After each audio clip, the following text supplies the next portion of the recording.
Buenas noches, ¿cómo están? Les saludo con mucho cariño. Soy Anita Hernández. Hoy nos toca nuestro estudio de los miércoles. Hoy es miércoles 17 de marzo de 2021 y hoy me toca compartir con ustedes el primer libro de Samuel, capítulo 11.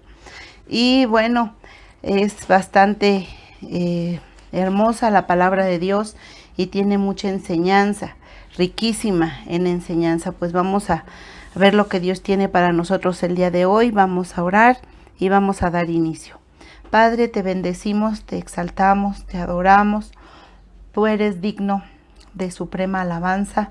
Tú eres Rey de reyes y Señor de señores.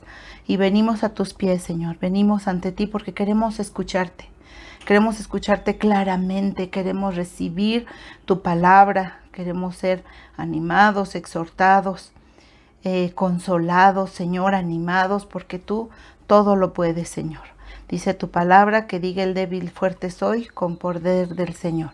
Entonces, Padre mío, queremos darte la gloria y decirte que te amamos, que dependemos de ti y que estamos dispuestos a ser transformados por tu palabra. En el nombre de Cristo Jesús. Amén. Vamos a ver qué dice el capítulo 11. Y luego, como lo hemos hecho, vamos a ir estudiando y viendo qué es lo que Dios quiere hablarnos a través de esta historia. En el capítulo 11 de primer libro de Samuel dice como título: Saúl derrota a los amonitas. Después subió Naas amonita y acampó contra Jabes de Galaad. Y todos los de Jabes dijeron a Naas: haz alianza con nosotros y te serviremos. Y Naas amonita les dijo: con esta condición haré alianza con ustedes, que a cada uno de todos ustedes saque el ojo derecho y ponga esta afrenta sobre todo Israel. Entonces los ancianos de Jabes le dijeron: danos 7 días para que enviemos mensajeros por todo el territorio de Israel. Y si no hay nadie que nos defienda, saldremos a ti. Llegando los mensajeros a Gabá de Saúl, dijeron estas palabras en oídos del pueblo. Y todo el pueblo alzó su voz y lloró.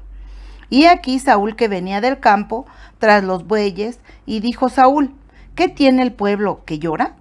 Y le contaron las palabras de los hombres de Jabes. Al oír Saúl estas palabras, el Espíritu de Dios vino sobre él con poder, y él se encendió en ira en gran manera. Y tomando un par de bueyes, los cortó en trozos y los envió por todo el territorio de Israel por medio de mensajeros, diciendo: así se hará con los bueyes del que no saliera en pos de Saúl y en pos de Samuel. Y cayó temor de Dios sobre el pueblo, y salieron como un solo hombre. Y los contó en Besec, y fueron los hijos de Israel 300,000, y 30,000 los hombres de Judá. Y respondieron a los mensajeros que habían venido: así dirán a los de Jabes de Galaad: mañana al calentar el sol serán librados. Y vinieron los mensajeros y lo anunciaron a los de Jabes, los cuales se alegraron. Y los de Jabes dijeron a los enemigos: mañana saldremos a ustedes para que hagan con nosotros todo lo que bien les pareciere. Y aconteció que al día siguiente dispuso Saúl al pueblo en 3 compañías, y entraron en medio del campamento a la vigilia de la mañana, e hirieron a los amonitas hasta que el día calentó, y los que quedaron fueron dispersos, de tal manera que no quedaron 2 de ellos juntos. El pueblo entonces dijo a Samuel: ¿quiénes son los que decían: ha de reinar Saúl sobre nosotros? Dennos esos hombres y los mataremos. Y Saúl dijo: no morirá hoy ninguno, porque hoy Dios ha dado salvación en Israel. Mas Samuel dijo al pueblo: vengan, vamos a Gilgal, para que renovemos allí el reino. Y fue todo el pueblo a Gilgal, e invistieron allí a Saúl por rey delante del Señor en Gilgal. Y sacrificaron allí ofrendas de paz delante de Dios. Y se alegraron mucho allí Saúl y todos los de Israel. Vemos que ocurren aquí 5 sucesos, ¿verdad? Primero, el gran aprieto en que se encuentra la ciudad de Jabes de Galaad, al otro lado del Jordán, por el asedio al que lo sometieron los amonitas. Luego, la prontitud con que acudió Saúl a socorrer a los de Jabes. Y por tercero, la gran victoria que Dios les concedió, ¿verdad? A través de usando a Saúl. y a Samuel. Y luego 4, la mansedumbre de Saúl hacia los que se habían opuesto a él anteriormente. Eso está en el capítulo anterior, ¿verdad? Y en el 5, la pública confirmación y el general reconocimiento de su elección para el gobierno de la nación. Bueno, vamos a estudiar primeramente del verso 1 al 4. Y vemos, ¿verdad?, aquí que los amonitas eran malos vecinos de la tribu de Israel. Y ellos estaban cerca de los de Israel. Y aun cuando eran descendientes de Lot, por lo que eran bien tratados por los israelitas. En Deuteronomio 2:19 dice, respalda esto que estamos diciendo. Y cuando te acerques a los hijos de Amón, no los molestes, ni contiendas con ellos, porque no te daré posesión de la tierra de los hijos de Amón, pues a los hijos de Lot la he dado por heredad. Así es que los amonitas eran descendientes de Lot, ya sabemos esta historia, y entonces Dios también les dice, bueno, no te acerques a ellos, no los molestes, ¿verdad? No pelees con ellos, porque yo no te voy a dar el territorio que les he dado a ellos. Y bueno, los de Jabes, ¿verdad? De Galaad, primero, ¿verdad? Los tienen sitiados y suplican, ¿verdad?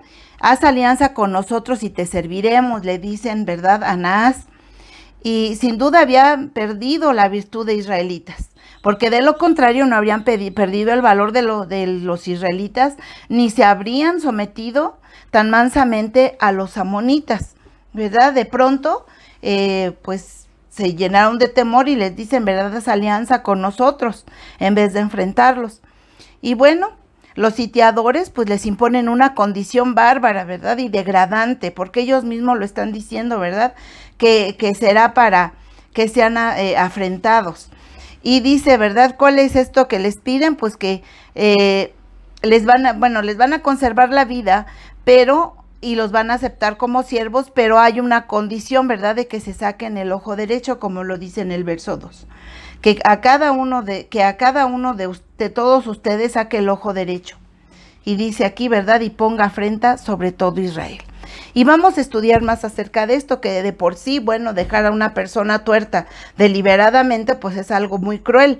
Sin embargo, vamos a ver que los galaditas se resignan a perder su libertad y su hacienda, y debían, ¿verdad?, imponerse la tremenda tortura de sacarse el ojo derecho todos. ¿Y qué pasaba con esto, verdad? ¿Qué más significado tiene? Bueno, con eso se incapacitaban para la guerra, ya que en aquellos tiempos luchaban con el escudo en la mano izquierda y con la que cubrían el ojo izquierdo con el escudo, ¿verdad? De forma que un soldado sin el ojo derecho era prácticamente ciego, porque obviamente, ¿verdad?, en el izquierdo el escudo, en la derecha la espada, pero pues si no podía, ¿verdad?, ver cómo iba a poder pelear. O sea que esto tenía bastante crueldad, bastante alevosía. Y los sitiados piden y obtienen una prórroga de 7 días a fin de considerar la propuesta, ¿verdad? Están ahí diciendo, bueno, pues ahora déjanos ver qué vamos a hacer. Danos 7 días, ¿verdad?, para que podamos nosotros mandar mensajeros, como dice en el verso 3, mensajeros por todo el territorio de Israel, y si no hay nadie que nos defienda, pues saldremos a ti. Y bueno, Naas no se imaginaba, ¿verdad?, que durante ese plazo pudieran ellos obtener alguna ayuda, algún socorro. Y sintiéndose seguro de la posición ventajosa que pensaba tener contra ellos, les concedió jactanciosamente los 7 días, a fin de que la ignominia de Israel resultara más vergonzosa, porque obviamente, ¿verdad?, seguramente él dijo, bueno, nadie los va a ayudar y pues así todavía más voy a poderme, ¿verdad?, burlar y sacar provecho de todo esto.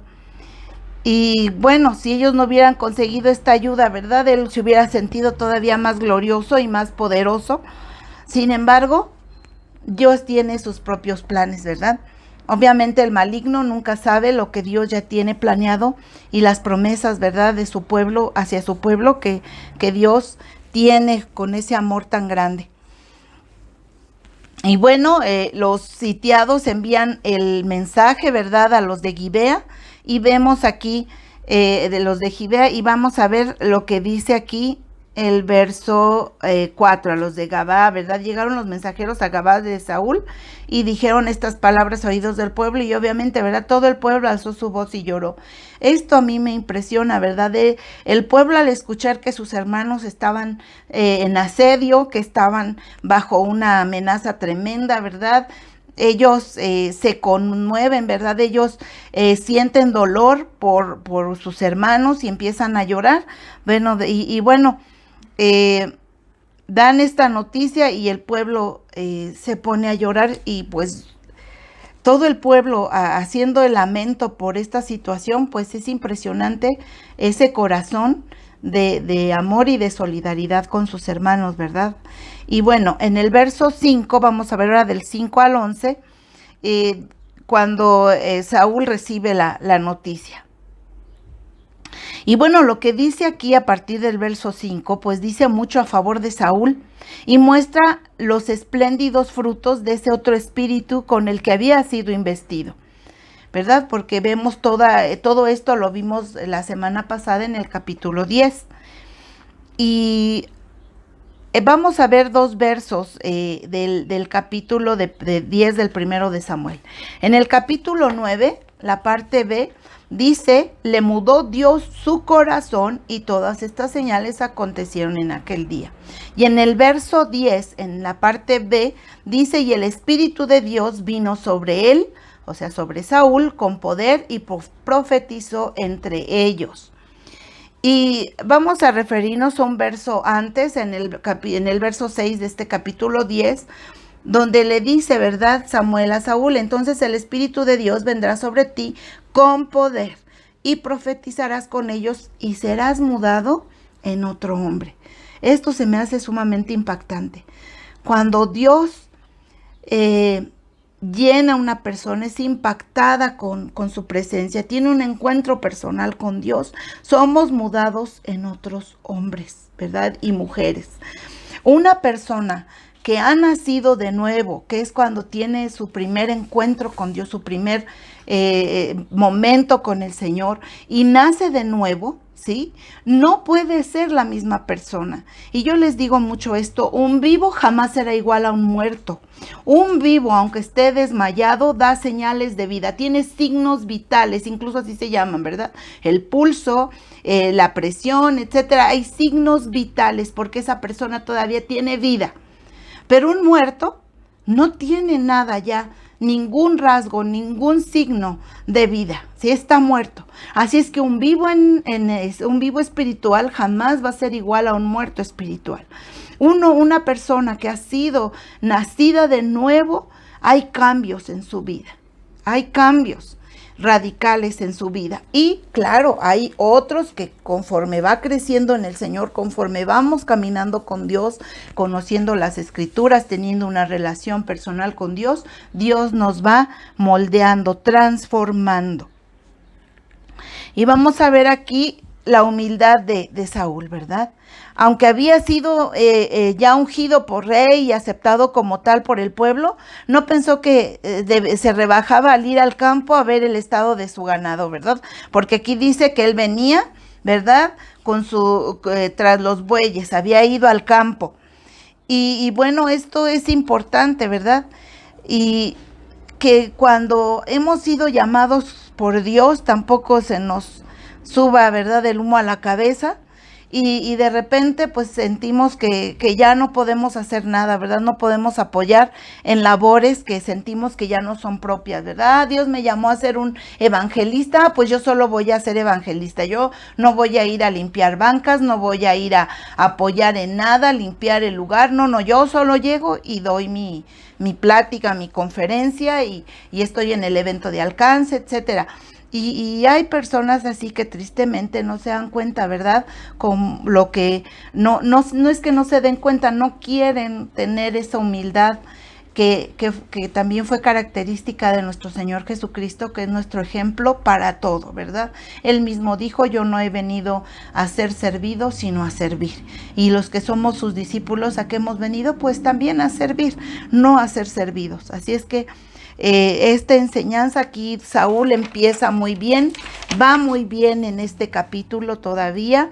Y bueno, él tiene una preocupación por sus vecinos, ¿verdad? Cuando se da cuenta de las lágrimas y pregunta que por qué llora el pueblo, y le cuentan, ¿verdad?, su celo por el bienestar y el honor de Israel, cómo él reacciona, ¿verdad?, con ese, dice aquí en el verso 6, ¿verdad? Y él se encendió en ira en gran manera cuando escucha las palabras de los mensajeros, de lo que el pueblo le había dicho, de lo que los mensajeros le habían dicho al pueblo.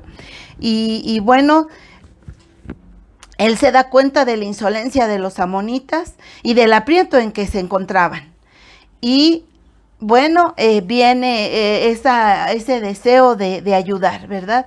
Se encoleriza y por la insolencia de los amonitas por un lado, y también enojado de la bajeza, de la cobardía y de los hombres de Jabes de Galaad, y hasta del llanto de sus vecinos, quienes debían estar preparados para la guerra en lugar de lamentarse. Porque ¿cómo es posible que un pueblo con un Dios vivo, con el único Dios vivo, conociendo las victorias que les había dado desde que salieron de Egipto y vieron prodigios, maravillas, señales? Ya hemos pasado, ¿verdad?, del libro de Josué, de Jueces, de Ruth, vemos las victorias que Dios les había dado desde que salieron de Israel, y el pueblo aquí está acobardado, temeroso, ¿verdad? Y aún el pueblo de Galaad, ¿verdad?, sin decir vamos a levantarnos en contra del enemigo, ¿verdad?, sino que solamente, bueno, se sientan a llorar. Y bueno, sabemos lo que dice Dios en su palabra en Daniel 11:32, en la parte B de este versículo, dice: mas el pueblo que conoce a su Dios se esforzará y actuará. Y como vemos, ¿verdad?, a través de toda la historia que hemos estado ya estudiando, que el pueblo de Dios se separaba de su Dios, del Señor, y bueno, venían las consecuencias. Y vimos, ¿verdad?, que aparte de que su corazón se había apartado de Dios, ya no lo quieren como rey y pidieron rey, y Dios les dio su rey. Pero el pueblo no conocía a Dios, no tenía ese discernimiento, y no clamaron a Dios, ¿verdad?, para decir: Dios, ayúdanos. ¿Qué fue lo que hicieron? Mandaron pedir ayuda, y entre el pueblo. No está mal que pidamos ayuda, no está mal que les digamos, ¿verdad?, a nuestros hermanos en Cristo, a la gente, a nuestra familia: ayúdame. Pero ¿quién debe ser primero, antes que nada, nuestra ayuda? Hacia Dios, o levantar nuestros ojos a Dios y clamar, ¿verdad?, y pedirle al Señor la ayuda, y Dios dará la guía, Dios dará todo, proveerá todo lo necesario. Y yo creo que todos los que tenemos tiempo ya caminando con Dios sabemos que cuando clamamos a Él, Él hace cosas impresionantes. Él nos guía, Él nos lleva de la mano hacia donde necesitamos ir, y nos mueve, ¿verdad? Nos da su paz, su misericordia, su consuelo, y pone los medios para que salgamos adelante en esa prueba. La autoridad y el poder que mostró en esta importante ocasión Saúl es memorable. Pronto hizo saber a Israel que estaba preocupado por el bien público y que sabía cómo llevar los hombres al campo de batalla. Estaba preocupado por su pueblo, ¿verdad? Porque en ese momento, ¿verdad?, aquí ya había sido lleno del Espíritu de Dios, como lo vimos en el capítulo 10, y cuando escucha las palabras dice que el Espíritu de Dios vino sobre él con poder, y él se enciende en ira, de indignación por lo que están pasando el pueblo, y bueno, organiza todo esto, ¿verdad? Y él va con los hombres al campo de batalla. Pero ¿qué hace en el verso 8? ¿Qué es lo que hace en el verso 7 primeramente? Dice que toma un par de bueyes y los cortó en trozos y los envió por todo el territorio de Israel, por medio de mensajeros, diciendo, ¿verdad?, así se hará con los bueyes de que no saliere en pos de Saúl y en pos de Samuel. Y cayó temor de Dios sobre el pueblo, y salieron como un solo hombre. También aquí, ¿verdad?, va con Samuel, teniendo todavía esa docilidad, pudiera decir, humildad, para decir: Samuel, ve conmigo, ¿verdad?, para enfrentar esto. para compartir junto con Samuel el mando de esta expedición. Y bueno, él dice, ¿verdad? No es algo tan drástico, podríamos decir, de castigo, que él dice, ¿verdad? Que cuando manda a los bueyes, que había hecho pedazos, ¿verdad? Por todo el territorio, los mensajeros que decían, bueno, así se va a hacer, no al hombre que no participe, sino a sus bueyes, si no lo hace. O sea, no era una amenaza hacia el pueblo directamente, sino a lo que poseían de ganado. Y bueno, dice que cayó temor de Dios sobre el pueblo y salieron como un solo hombre. Y bueno, cuando somos guiados por Dios, Dios nos respalda. Siempre que nosotros queremos hacer la voluntad de Dios, Dios nos respalda. ¿Y dónde está su voluntad? En la palabra de Dios, porque aún la palabra dice que la voluntad de Dios es perfecta y que Dios nunca se equivoca. Así es que cuando nosotros, a pesar de todos los pesares, tomamos la palabra de Dios y decidimos obedecer y hacer conforme a lo que dice la palabra, haciendo la voluntad de Dios, somos respaldados por Dios. Y el Espíritu de Dios nos guía, ¿verdad? Y en el verso 9 y 10 dice su fe, su confianza y valentía y resolución en esta empresa, ¿verdad? Tiene todo esto Saúl, ¿verdad? Confiando, ¿verdad? En Dios. Saúl sabía que peleaba por una causa justa, ¿verdad? Porque el pueblo estaba siendo amenazados. Y dice, había recibido un claro llamamiento y que Dios estaba de su parte. Por ello no dudó del éxito. Estas fueron buenas noticias para los sitiados galaditas. Cuando los oyeron, se alegraron mucho, ¿verdad? Cuando oyeron que iba a venir ayuda, ellos se alegran, obviamente, ¿verdad? Porque viene el respaldo del pueblo, pero Saúl se siente, ¿verdad? Respaldado por Dios, porque mismo Dios, bueno, lo llena de su espíritu para ir en contra de los enemigos, en contra de los amonitas. Y bueno, tiene una estrategia en llevar a cabo la empresa. Cuando el Espíritu del Señor viene sobre alguien, lo hace experto, incluso sin previas experiencias, porque después de que es lleno del Espíritu, ¿verdad? Vemos que tiene ese poder, ese discernimiento, esa idea para ver cómo va a enfrentar a los enemigos. Vemos que nadie podría, yo me puedo atrever, que nadie de los que somos llamados a servir a Dios nos sentimos capacitados. La empresa que Dios nos pone por delante siempre es del tamaño de Él. Es enorme, pareciera inalcanzable. Y sabemos que solo con su ayuda, solo con su respaldo, con la forma en que Él nos vaya preparando, vamos a poder seguir adelante en este llamado. Y vamos a ver lo que Dios dice, ¿verdad? En el Romanos capítulo 8, versos 14 al 16, dice, porque todos los que son guiados por el Espíritu de Dios, estos son hijos de Dios. Pues no han recibido el espíritu de esclavitud para estar otra vez en temor, sino que han recibido el espíritu de adopción por el cual clamamos, Abba, Padre. El Espíritu mismo da testimonio a nuestro espíritu de que somos hijos de Dios. Así es que nosotros ahora, antes en el Antiguo Testamento, pues solo eran unos cuantos los que eran llenos del Espíritu de Dios para enfrentar lo que Dios les había puesto, ¿verdad? También lo vimos en el libro de Jueces, que Sansón venía sobre él el Espíritu de Dios y bueno, tenía esas grandes victorias con una fuerza sobrenatural impactante. Y aquí vemos cómo Dios llena de su espíritu a Saúl, se llena de ira al ver esta injusticia y viene, ¿verdad?, en contra del enemigo, y Dios le da, ¿verdad?, la estrategia, le da el entendimiento y le da esa capacidad para enfrentarlo. Y sabemos que eso viene de parte de Dios. Y ahora nosotros en Cristo, pues tenemos al Padre, al Hijo y al Espíritu Santo morando en nosotros. Así es que nosotros no el Espíritu viene cada vez que enfrentamos algo, sino que el Espíritu de Dios y el Padre, el Hijo están en nuestro corazón permanentemente. Por eso en el verso 14 dice, porque todos los que son guiados por el Espíritu de Dios, estos son hijos de Dios, ¿verdad? Y aquí, antes en este capítulo, ¿verdad? Dice que los que, déjenme ver, que dice que no nos ocupemos, ¿verdad?, de la carne, porque es muerte, pero el ocuparnos del Espíritu es vida y paz. Eso está en el verso 6.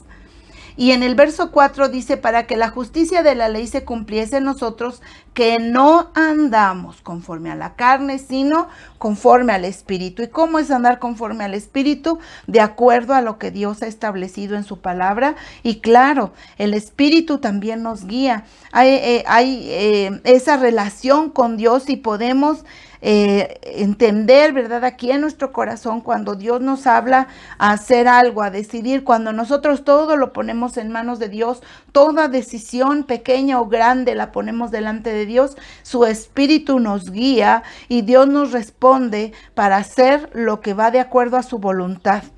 Y bueno, pues obviamente cuando nosotros somos guiados por el Espíritu de Dios, todo va a salir bien para la gloria de Dios. También en Efesios 1:13 dice que Él nos ha sellado. Efesios 1:13 dice, en Él también ustedes, habiendo oído la palabra de verdad, el evangelio de su salvación, y habiendo creído en Él, fueron sellados con el Espíritu Santo de la promesa. Y esto, aparte de que, bueno, obviamente somos sellados como pertenecientes a Dios, somos de Dios y está ese sello en nuestros corazones del Espíritu Santo, también nosotros vamos siendo guiados y preparados por el Espíritu de Dios. Y vamos a ver también en Juan 3:34.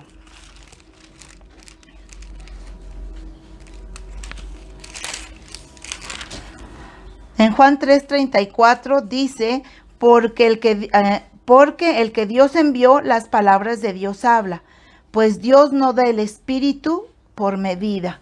O sea que Dios también nos da abundancia de su Espíritu. Cuando nosotros le pedimos, Dios derrama de su Espíritu sobre nosotros. Y hay algo bien importante que debemos tener presente, como lo acabamos de ver en Romanos.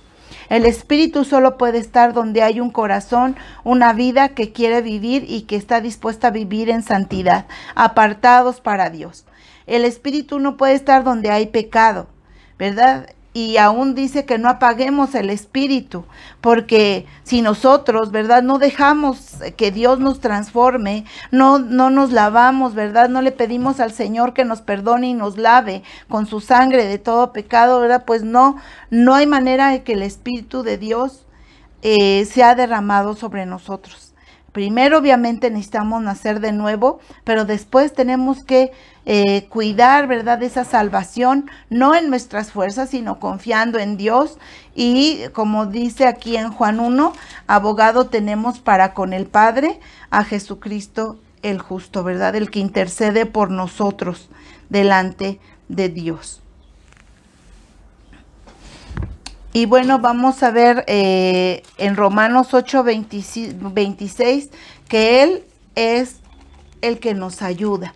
Entonces, cuando Dios nos llama a servirle, cuando Dios nos llama a esta nueva vida en Cristo, en el capítulo 8, verso 26 dice, y de igual manera el Espíritu nos ayuda en nuestra debilidad, pues qué hemos de pedir como conviene, no lo sabemos, pero el Espíritu mismo intercede por nosotros con gemidos indecibles. Así es que tenemos una bendición muy grande de parte de Dios sobre nuestras vidas, porque Dios es el que nos levanta, nos sostiene, nos ayuda, ¿verdad?, y el que nos da de su sabiduría para que nosotros cumplamos eficazmente el llamado de Dios.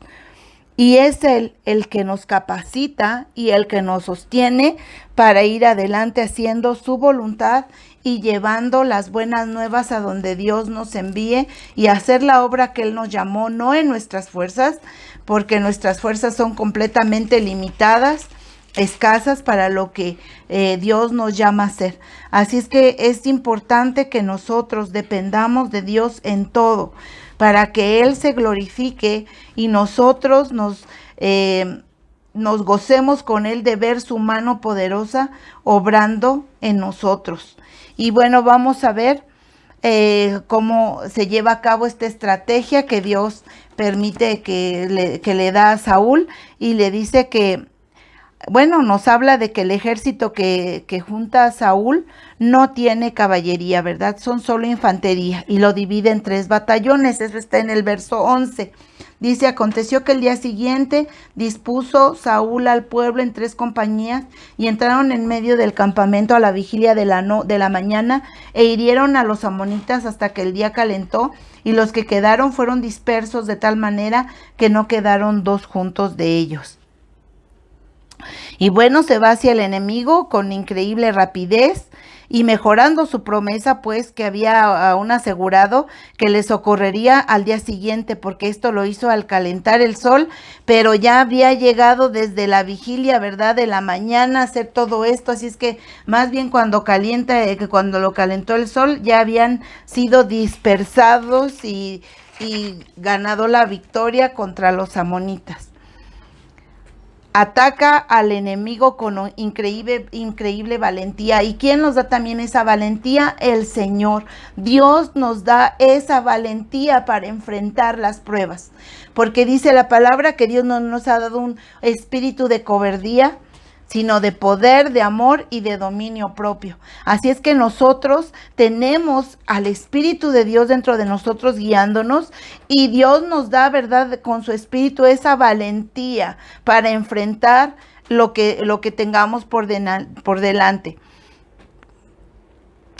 Finalmente, para completar su honor, Dios coronó todas estas virtudes con el éxito más completo. Jabes de Galaad fue rescatada y los amonitas fueron completamente derrotados. Ahora, del verso 12 al 15, vemos que aprovechan la victoria que había obtenido Saúl, ¿verdad? Y primero el pueblo quiere en esta ocasión, ¿verdad?, viendo la victoria, viendo cómo Dios usa a Saúl para que tengan esa victoria, y quieren, ¿verdad?, que los hombres que habían hablado, que no estaban de acuerdo con Saúl, ¿verdad? Dicen aquí, en el verso 12 dice: y el pueblo entonces dijo a Samuel: ¿quiénes son los que decían, ha de reinar Saúl sobre nosotros? Dennos esos hombres para matarlos. Y eso lo habían dicho, ¿verdad? En el verso 27 del capítulo 10, dice: pero algunos perversos dijeron: ¿cómo nos ha de salvar este?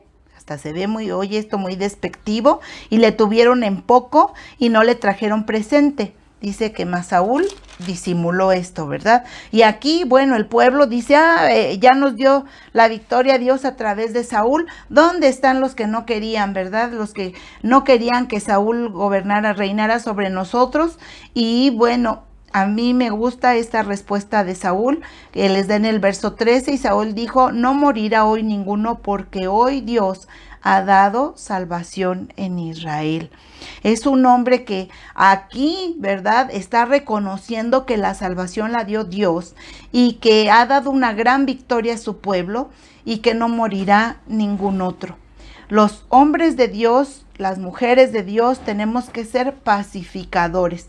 Eso no significa pasivos, sino pacificadores, ¿verdad? Si ha sido otra persona hubiera tenido otra reacción, Saúl hubiera dicho: claro, tráiganlos y ahorita mismo vamos a ejecutar venganza contra estas personas, porque ahora ya vieron que Dios me está usando.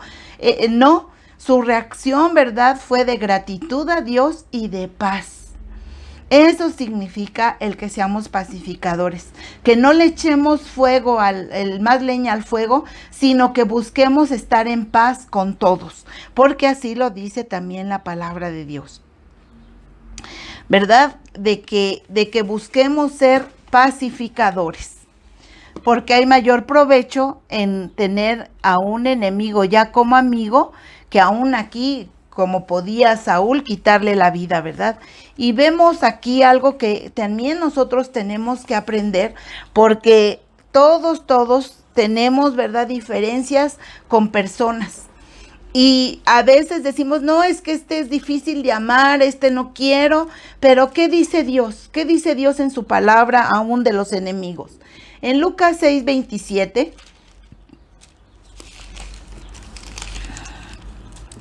Lucas 6:27 dice, pero ustedes los que oyen, les digo, amen a sus enemigos, hagan bien a los que los aborrecen. Entonces aquí pues Saúl está cumpliendo esta palabra y nosotros tenemos este mandamiento de parte de Dios. Recordemos que Dios no da sugerencias, Dios da mandamientos, que no es opcional. Pues si me nace, si quiero, si me agrada, lo voy a obedecer. No, si somos hijos de Dios, como vimos, ¿verdad? Somos guiados por el Espíritu de Dios. ¿Y qué dice el Espíritu de Dios a mi vida? Pues que mi responsabilidad es obedecer lo que Dios dice. Yo decido en mi corazón amar a mis enemigos y Dios pone en mí ese amor por mis enemigos y esa disposición para perdonar. Porque acuérdense que el amar y el perdonar son una decisión. Yo cuando decido obedecer, Dios me da lo que yo no tengo, ¿verdad? Yo solo tomo la decisión y Dios me llena de su amor, de su misericordia, de su compasión, y yo puedo amar y puedo perdonar, no en mis fuerzas, sino por el Espíritu de Dios que ha puesto en mí. En Romanos 12:18 también tenemos otro verso muy importante acerca de esto. En Romanos 12:18 dice, si es posible, en cuanto dependa de ustedes, estén en paz con todos los hombres. En Cristo, los hermanos aún mayormente, ¿verdad? Pero también con la gente que no conoce a Dios. Porque yo he sabido de personas que son ganadas para Cristo cuando alguien les pide perdón, ¿verdad? Aunque ellos hayan sido a lo mejor los que han provocado una situación, y va el hijo de Dios o la hija de Dios y pide perdón. Ellos son sorprendidos, ¿verdad?, de que el amor de Dios mora en los hijos de Dios y ese amor impacta. Todos, absolutamente todos tenemos la necesidad del amor de Dios. Y cuando la gente lo tiene cerca, aunque no conozca a Dios, obviamente es impactada por el amor de Dios, porque podemos ver cuando viene esto de parte de Dios, que es algo impresionante y no un anhelo de venganza, ¿verdad? Y de rencor. Esto es impactante. Así es que, ¿cómo sabemos si al amar a nuestros enemigos se convierten a Cristo? Y de verdad, amados hermanos en Cristo, es un reto para cada uno de nosotros que amemos aún a los que no nos aman. Y aquí nos está diciendo Dios, ¿verdad?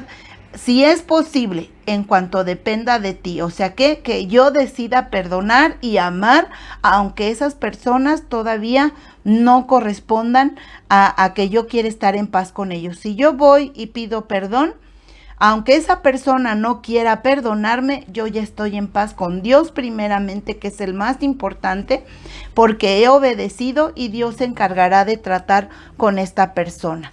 Y bueno, también Samuel aprovecha esta ocasión para convocar al pueblo delante de Dios en Gilgal y para dar públicamente gracias a Dios por la reciente victoria, ¿verdad? Porque ofrecen ahí, aquí dicen estos últimos versos, ¿verdad?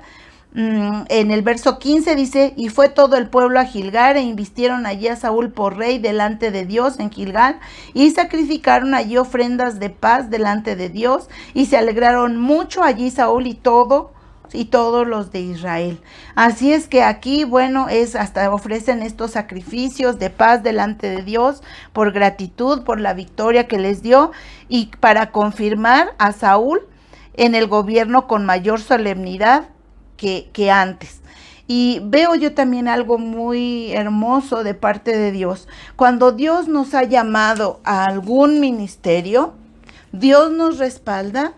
Y siempre va a haber obviamente personas que digan, no, pues yo no lo reconozco, pues es que Dios no puede usar a fulanito porque no, así no son las cosas, o ¿cómo va a levantar a una mujer para aún estar al frente de una congregación? No, yo no acepto ese pastorado de una mujer, etcétera.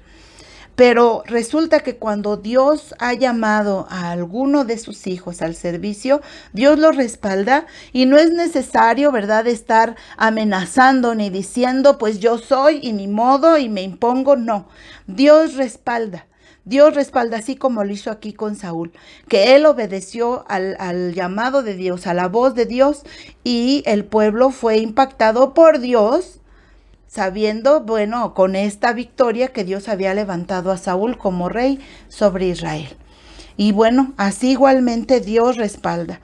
De hecho, no tenemos que andar brincando y diciendo, ¿verdad? Reconózcanme, díganme, yo soy el que fue llamado, sino que Dios se encarga de esta parte. Nosotros lo único que tenemos que hacer es ser obedientes a la palabra de Dios y ser guiados por su Espíritu Santo. Pues muchas gracias. Que Dios les bendiga y les guarde, y pues vamos a orar para terminar. Espero en Dios que esta palabra haya sido de bendición para ustedes como lo ha sido para nosotros.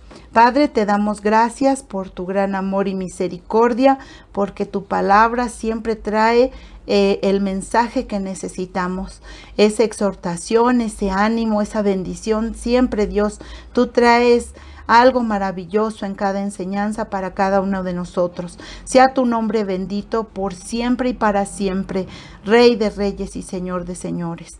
En el nombre de Jesús.